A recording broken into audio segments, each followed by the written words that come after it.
Welcome to Whayle Mentality, where one explores how one builds wealth and how to expand their inner well. I'm Leon, here with my co-founders, Shalimar and Joy, and we'll explain to you a little bit more about Whayle, what it is, who a whale is, and why we're here today. To start us off, I'm gonna throw it over to Joy and let her explain a little bit about herself and why we're here. Well, thank you, Leon.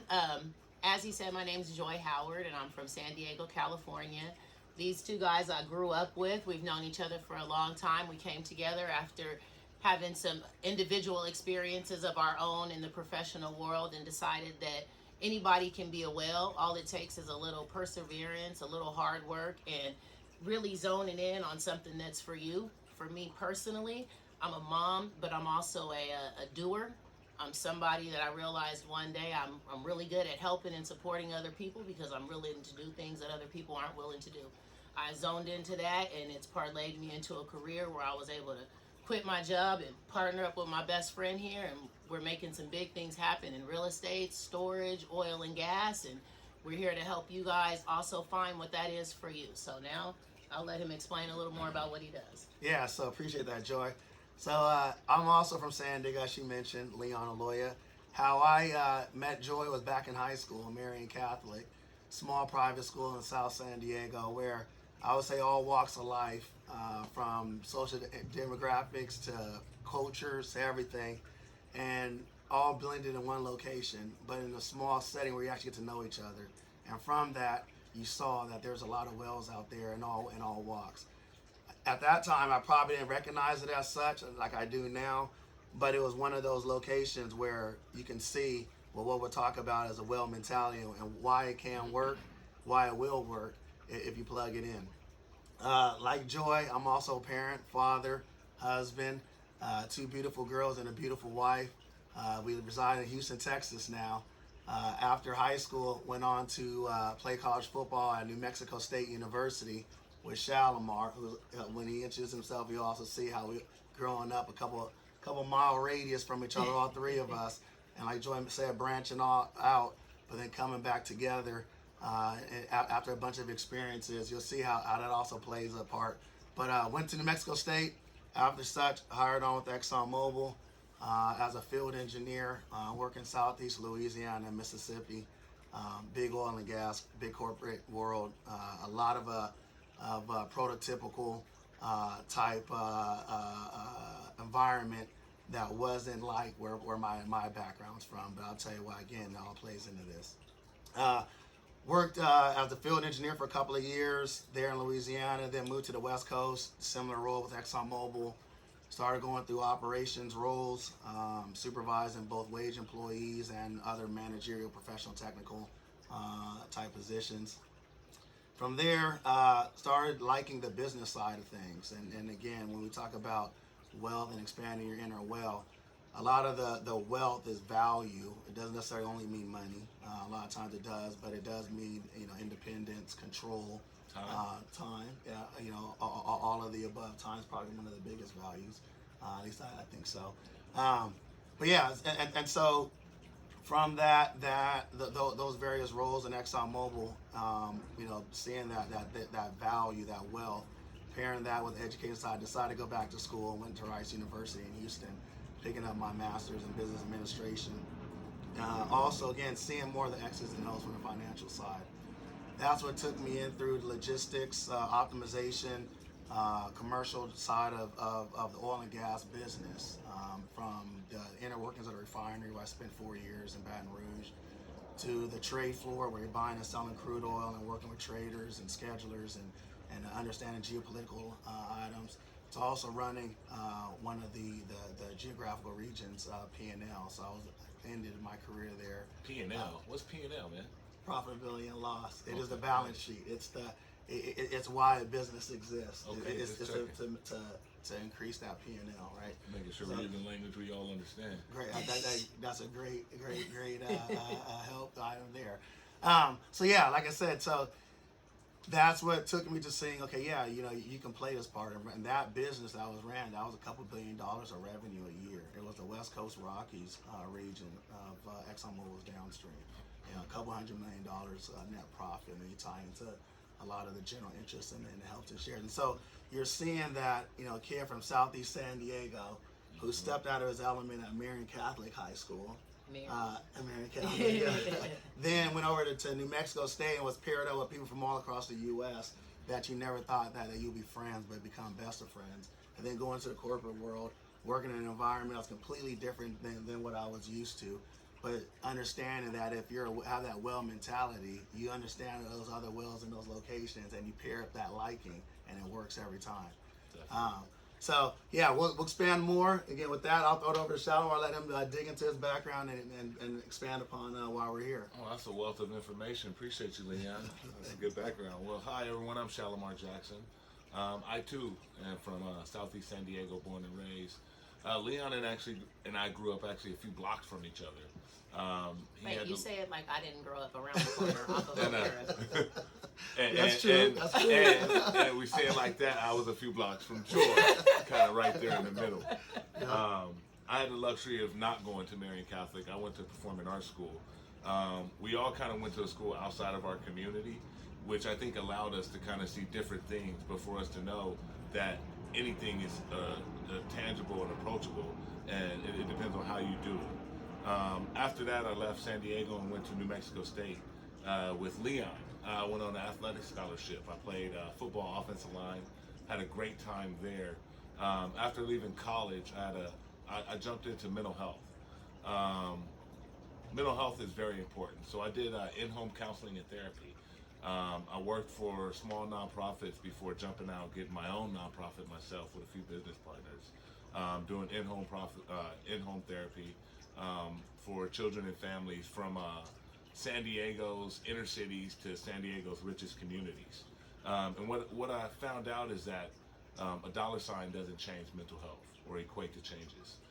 And it put me in different situations to where it gave me a clear understanding of the societal needs on mental health, and just being engaging and being willing.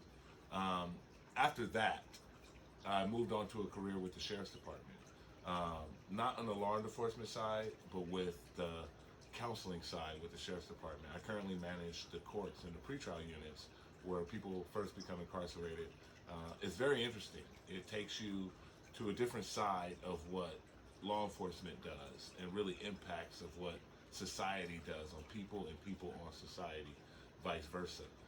Fast forward to what is a Whayle mentality? How does that all come together? Yeah, exactly. Being a Whale. It comes together because you got to be a dreamer, and I'm a dreamer. Being able to be an outlier in any situation, seeing the bigger picture of how can you make it better, and how can you find a success within all people to bring them together to have that success. Whether success is in a small term. You don't become successful going all 180 degrees, 360 degrees. It's a degree at a time and a small step at a time. And having that Whayle mentality alone brings you into an environment where people have the same thought process, the same engagement, walking the same walks of life. But it could be on a different path. You could have had a flashlight, they had a torch, but knowing that we still had a lit road that took us in the same direction. And that kind of brought Leon and Joy and I together with this project. What is a Whayle? A Whayle to me is a dreamer. A Whayle is someone that's able to bring you from one step to the next. A Whayle is someone who's willing to explore, willing to go to all depths without no fear of what goes beyond sight, and still willing to travel. I like that. So, yeah. Leon, What's that? what's a Whayle to you? A Whayle to me. So I definitely agree it starts with the mental. And that's why we had that mentality as part of a key word when we describe Whayle. Sure. Why does that matter? You know, you can't even start the action until you have that mindset that, it might be something that requires some questioning. You know, you might have to do the math on it, like how you like to say. You know, look at the data. You might have to explore, see what other people are doing. But when you understand enough and you know that's the right decision, the next step, you need to be able to take it. A Whayle will take it. Some people won't. Right? But those steps and those actions and mastering your craft and whatever your craft is what that Whayle mentality is. So if you're a painter, you know, you're going to be that best painter. You're going to go ahead and do whatever study needs to take place in order to be nice at the craft. You're going to go ahead and watch the extra YouTube videos to see what the other people, your competition, or your mentors are doing. Find a mentor. Yeah, find a mentor. What are they doing? That's what a Whale is to me. And again, it goes across all facets of life. So yes, I did that practice in football, and I did that practice in academics and at ExxonMobil. But like I mentioned, there's some people doing that in painting. There's some people that are doing that in logistics or medicine or whatever it be. Real estate. I like that. So yeah, that to me is what a Whale is. Joy, you? I think for me, because I'm always a little bit different, and I've had a unique experience, I guess, in growing up around a lot of people who have always been very driven. Leon knew he was a math guy when we were in 9th grade. He often knew more than our teachers. No joke. Shalimar's always been just very outgoing. He's always been a people person. He's always kind of had this strong spirit in who he is. I think for a long time I never really knew what my thing was. I didn't know. I knew I was confident in myself, and I knew I had a thing, and I would often in college be like, I don't think that my wealth or my money is going to come from this. I don't think it's necessarily going to be based on this. I know it's out there, and I know it's something, but I never was really able to I didn't have a tangible item. I didn't have a paint, right? I didn't have a favorite thing to do. My problem was I liked to do everything. I wanted to know how to do all of it. I wanted to carry all the balls, and if it even slightly interested me, I wanted to know something about it. So it took a little maturity and stuff to realize that was my thing, though. My thing, and that thing that made me scrambles, and that thing that everybody always laughed about at me. That was my college nickname, because everybody would be like, hey, we can come to you for anything. I don't care what it is. I can come to you with the most random problem, and you'll come up with a solution with it. And at the time, it was just scrambles. But as I got older, I realized, okay, that was unique to me, right? Like that was what worked for me. So I think the Whale mentality is about figuring out who you are as an individual and finding where your wealth is. I am not someone that wants a big house. I don't want the fanciest new car on the block. And so for me, my wealth is not in obtaining those things, but there's nothing wrong with somebody who does want those things. My wealth is in something else. I want to be able to travel the world freely. So that's my wealth, right? Like doing what I need to do to obtain that particular thing. And my wealth is in engagement of people and family. So however you value it. It's your value. So I we often can get caught in this idea that wealth is money. It has to be a financial, tangible item. But I think for me personally, Whale mentality is somebody who understands who they are and goes fearlessly after that thing, even if it means not being what everybody else is, right? Going off the beaten path. Exactly. And if it means you're not going to be the guy with the big house, maybe your dream is to have the bus. But then how did you make that bus road living into everything that you wanted it to be? Exactly. And that to me is what I would go with on Whale mentality. No, that makes sense. And I think so. We will definitely get into more about what a Whale is. But you said a couple of things on not necessarily what it isn't, but what it isn't only. And one of those things is money. I think a lot of times people can get caught up into do you have to be overly greedy in order to be a Whale?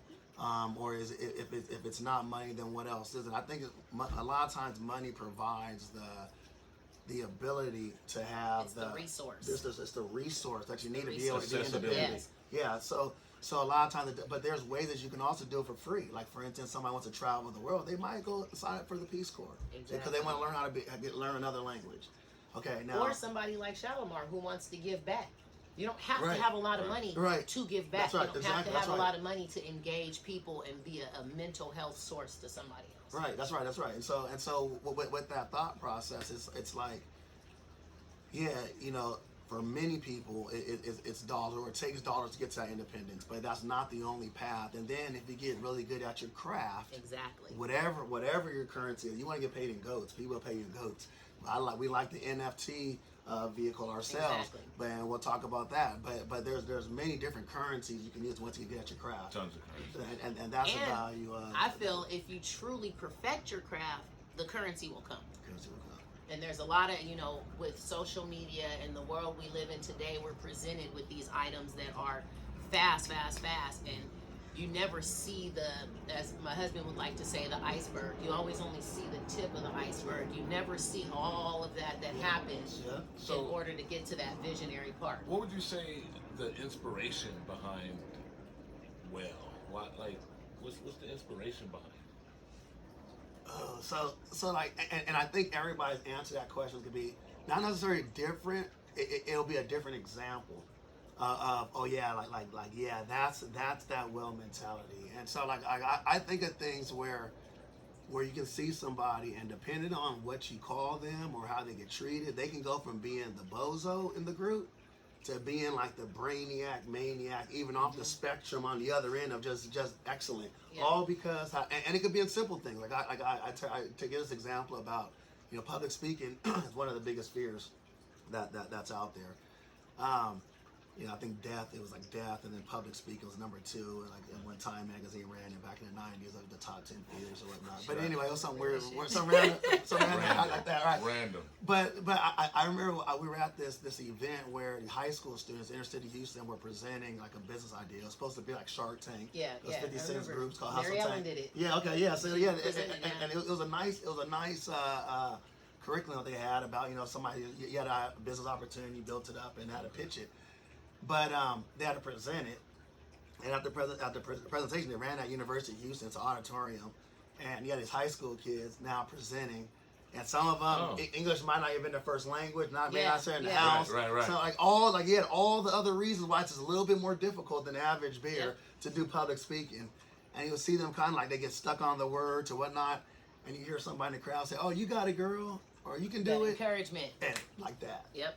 Snap out. I said, That's an inspiration. You just adjusted their mentality just a little bit. Just a little bit. Just a little. You said it's okay for you to stutter. It's okay to be nervous on stage right now in front of 500 people at University of Houston. That's okay. Yeah. And now all of a sudden that person got through the speech. That now the person might have got a better grade on their paper. Now all of a sudden that person now gets a C instead of a D in the class, and however that changes your trajectory just because you got what that. I hear you saying bump. is, correct me if I'm wrong, is that a Whayle mentality is accomplishable. It's accomplishable.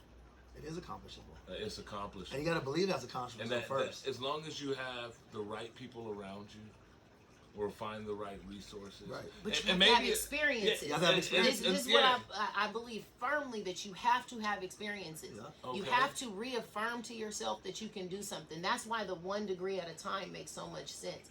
Sometimes people try to jump too far, too fast, and then when they don't make it, they're discouraged. Without the experience. They discourage and they don't want to do it anymore. They haven't built up that confidence yet. They haven't gotten themselves here. So you got to have those little pushes. Yeah. That every time you accomplish it, you're reaffirming in your brain to yourself, hey, you know what, I can do this. I can And do then it. you're willing to try something else. You know, Joy, it was when I was doing in-home therapy, I had this term that I live by. You cannot correct before you connect. Okay. You're very true. Expand that. So you cannot. And so you have to connect before you correct.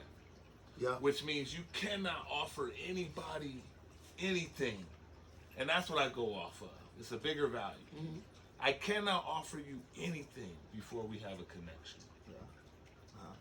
So there is no pathway. There is no relationship. There is no correction. There is no acceptance. There is no belief. There is no trust. Yeah. Until you can first connect to it. Until you can't have a connection. Yeah. I mean, unless you have a connection. Yeah. So to your point of how that connection, you seeing something that's achievable, you're connecting to, okay, look, it's achievable, because it's not all 360 degrees. It's only 2 degrees. I'm gonna get it here a little bit earlier, so that way I can be on time. All right. You're building your That's iceberg. right. You're Yeah. building your iceberg. Yeah. Dude, you got to make those little steps. And I can look back and say, look, now when I adjusted that, did it really happen? I got some data. Did it work? You got numbers. You got numbers. Yeah. But their experience now gave me an action. I said, okay, that worked. So now let me repeat it. If the answer is no or something bad happened, you adjust it. But that's also valuable information that people often don't dive into. Overlook. Is that failure, or what is that perceived failure, is right. also a growth, Don't and throw it it's away. also an opportunity to look and say, hey, Okay, that did not work. So if you lose or learn. What did I do? Right. What could I have done differently? How could this have better served me, and how do I use it in the future and not being discouraged? I remember Will Smith said it. He said the only difference between somebody who is successful at something and somebody who is not is that one person didn't quit. One person didn't quit. That's it. That's right. One person did not quit. One person heard no, and they let that be their last no, and they said, I'm not going to do it anymore. And then another person heard no and said, you know what, I'm going to go ahead and hear some more, and then they eventually got to that yes. Right. Exactly. Let's do it. That's it. So and that's the thought process, and so everybody has that item that you're saying. Okay, look, this is what gives me that incremental value. But does that everyone have it? Everybody No, has something. They have something that they have want. something. And ideally, it needs to be, something positive, in my opinion. Because if it's not, it doesn't work. You start banning other people. It breaks down on some for other reasons. But in theory, the thought of, okay, yeah, even if folks are looking at it from a greed perspective, whatever the item is, if they truly do the right steps, look at it and say, hey, does this make me better? If this make me better, yes, go that fashion. Does it not? Nope, they don't do that. I think that they naturally will get to the same point. What's going to happen is if you do it truly off of dollars. We were talking about money earlier. Right. Eventually, you're going to get to a point where you're doing something that's disadvantageous. Correct. And you're going to have a setback, whether it be you lose that friend, whether it be you lose that deal, Yeah. whatever, you'll get reset somehow, some way. Correct. And vice versa. The person that might have did the free seminar, but they were really trying to do it in the right version, the right way. They didn't chase a dollar. Eventually, if you keep on saying yes, you'll get some ticks. You'll get there. You'll get so I think naturally, if you continue the math problem, if you really say no, this is what is ideal, you'll get there eventually. It's just, are your experiences? Do you believe them? Do you trust them? Do you see them and say yes? Don't throw it away just because of failure. I saw that when I cussed out somebody, I got slapped. Okay, exactly. Don't cuss out people. Don't all do right, that I saw that. That was and not if you good never for you. do that again, there's probably a better chance you won't get slapped. Exactly. So you Probably said a better chance. that experience. That experience. That experience. So. And I definitely think everybody has something. I think everybody has something to offer. I think everybody has something that they do or that they have, like that they are. When I meet people, I'm like, you have a gift. I tell Leon his gift is brainiac, as mathed out as he is. Leon's gift is of gab. I have never met anybody in my life that can create and sustain connections with people through all walks of life. I swear to you, everybody this man has ever met in his life, he still knows them, has their phone number, and can call them on a dime, and they will remember him. That is not a gift I possess, and I'm willing to say that. Like, I don't have the ability. I think that's normal. Because you guys have that. I think that's normal behavior. That's not a gift that I have. Yeah. Now, in regards to like getting this all set up and ready to go, they weren't going to be able to do it. Not at all. We all have the things. Oh. Okay, go. All right, so welcome back. After we had that technical difficulties, like right when we left, Joy was talking about how she did all of this. Yeah, and with all of this includes some of that too. So, People out. right, exactly. So appreciate it coming back. back. Time. Yeah. So what we did want to do is make sure we talked about why, and so I want to get into why. I'm gonna start with Joy, but why? Not only why are we here, but more importantly, why do we even want to work on this? Why do we even start that? This Whayle mentality. Why do we even care about what a well is and so on and so forth? So, Joy, with that. Okay, so just like I was saying right before, our little mishap over here, my friends here have an individual value, right? Like they have something that they're good at that's not something that I would consider my best. So I'm here because I would like to help people explore. I want to help people look at all those different opportunities out there and all the different things that people can do. It's funny because growing up nowadays, you have a lot more exposure, but I feel like when we were younger, you had like maybe 4 or 5 careers that were presented to you that were options. Everybody had, I'm gonna be a police officer, a fireman, a doctor. You might have explored out to be like a vet or something like that. Like I think you were the first person that I knew that ever wanted to be an engineer. Right. Like I had never known that, but because of your upbringing, you had what your parents did. So I think for me, and naturally wanting to do everything, like I said before, I want to help people really understand that there are so many opportunities and there are so many ways to make money and there's so many ways to increase your wealth and your value And I think, once again, the Whayle mentality is being able to zone in on what is your thing. But you can't zone into your thing until you've explored all the things, or as many of the things as you can. You have as much exposure as possible. So for me, I'm here to help people explore. I want to learn all the things from all the people, and then hopefully from that somebody will find their individual worth or value, which I think leads a lot into what your purpose is. No, that's exactly it. I mean, and for me, and it's probably because, again, because of examples, and sometimes on purpose, or something just happened, you got exposed and saw it on accident, but seeing that it can be of value from multiple angles, from multiple viewpoints. And on top of that, somebody who might think that they don't have the same status or ability as somebody else themselves can still bring in incremental value to that, to other individual, and vice versa. And so that's kind of where I saw, those people that, whether were told to or lied to or whatever, but they were convinced that they can do anything. When they actually believe that, oh yeah, that's achievable, they were better. Now, again, part of that is them being honest with themselves and saying, look, if I'm not getting my desired result, what do I need to do? Do I need a shift? Sometimes, like, God didn't necessarily give you that master, but you can get better than what you are.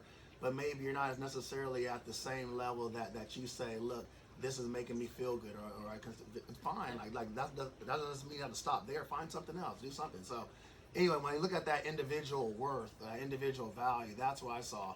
And so from one aspect, a lot of times I look at myself as, okay, what would somebody who wants to be a whale, benefit from this? But I'm looking at it as how whales themselves actually see value and incremental benefit if they can get this right in all that they do. And so sometimes that whale might be a person who owns a car dealership or several dealerships and wants to have the star quarterback as an NIL candidate or NIL contractor at their dealership. How do I pitch that to a player? How do I? We're going to discuss NILs later, just so you know. Yeah, that's right. So our next guy, James, and we'll describe him a little bit more later on. But he'll dive into that. But yeah, now this person that's already a whale, that's looking like, look, why do I care? You do care. And these are the people that make your product interesting. This is the reason why people spend millions of dollars on marketing. Why does ExxonMobil care and they can't connect to that person who's going to buy your fuel? All about connection. It's all about a connection, right? You have, as a whale already, you need to understand that if I can get that person to show, look, I value you. I don't care if you're a new hire employee. I need you to be the best new hire employee ever. Because if you do that well, right?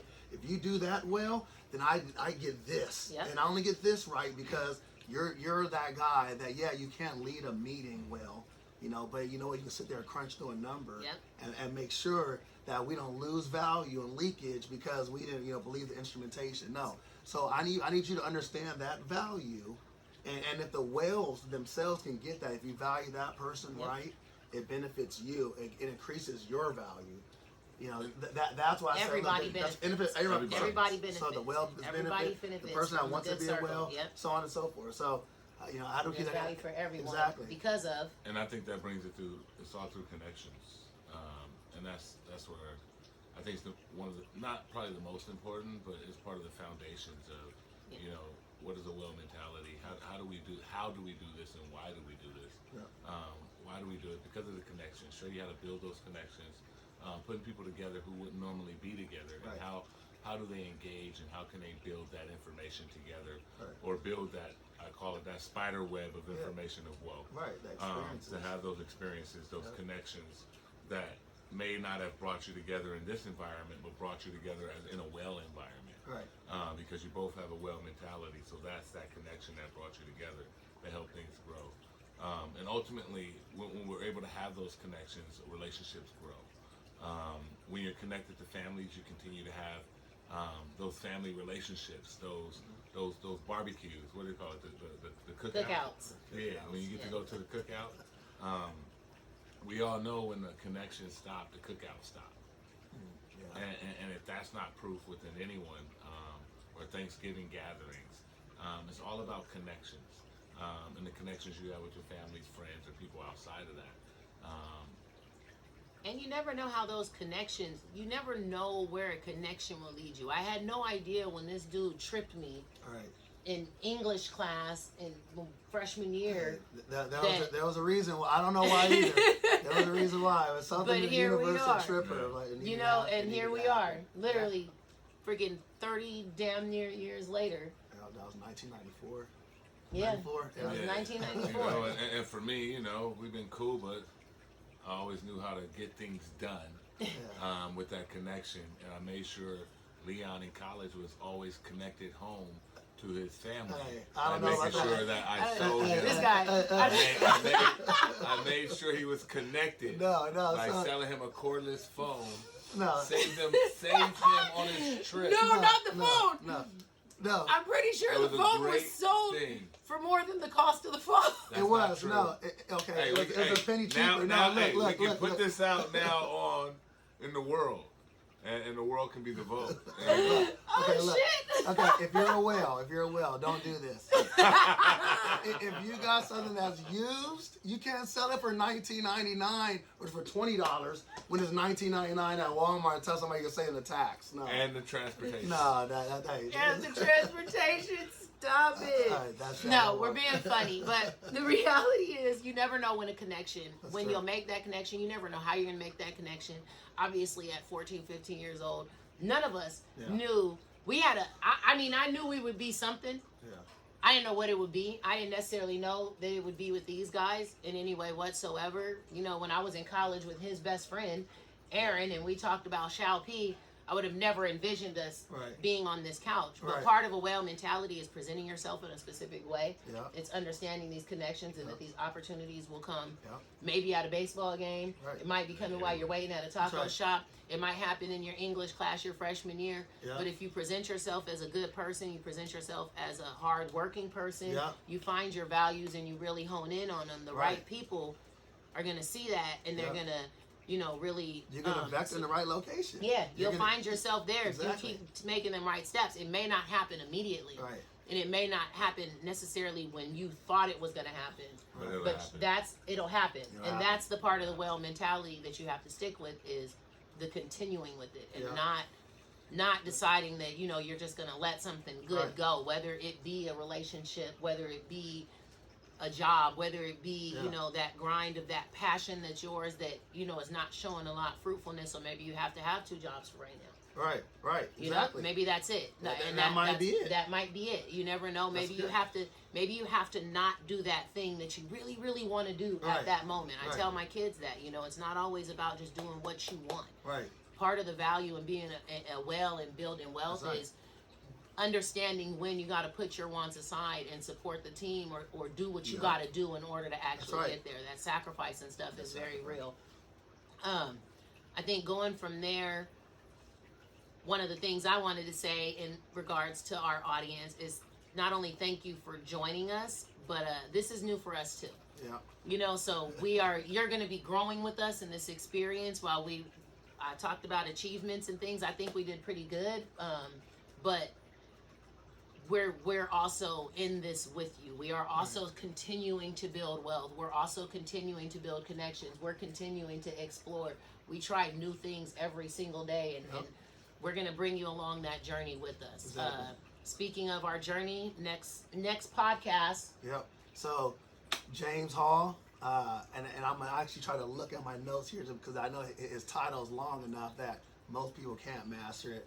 But he's a senior associate athletic director over sports administration and the chief diversity, equity, and inclusion officer at New Mexico State University.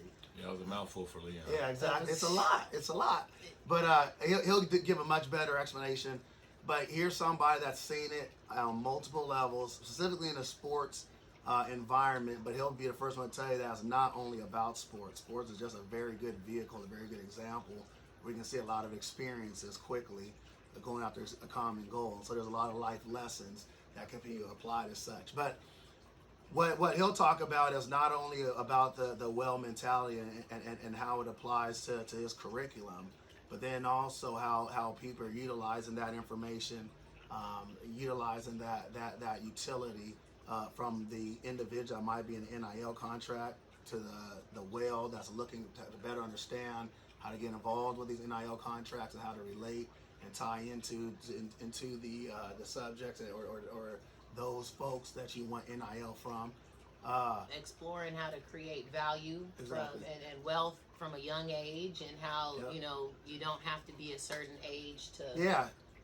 to begin your journey. It all starts. Yeah, you need to start at that young age, at a young age, and I think that's a lot of the disadvantage, some of the differentiators. Somebody who can understand how to be a whale at age 4 Education. just education, but they don't even understand any better of no, I'm supposed to stop, because they were taught and it was a preach and it was Yes. and you see it works. Believe me, it works. Look, ask the military. They can make a very Or we'll average ask person. James Hall There you go. on our next podcast. Hey. So appreciate it.